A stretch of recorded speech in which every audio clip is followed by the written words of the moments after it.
lakau lubu bini kabatu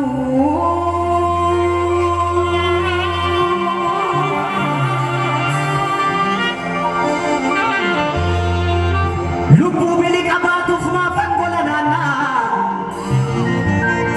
biya ko falmedu en tadda sabiruta lubu bini kabatu fumafan golanana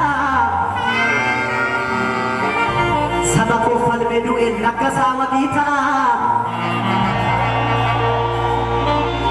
lubu bini kabatu fumafan golanana biya ko falmedu en wako butu kota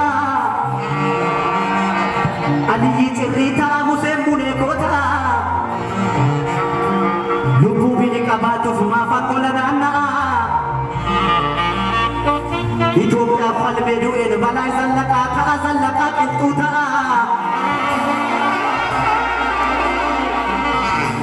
lubu bini kabatu fumafa kolanana Ethiopia falmedu en uli kadingita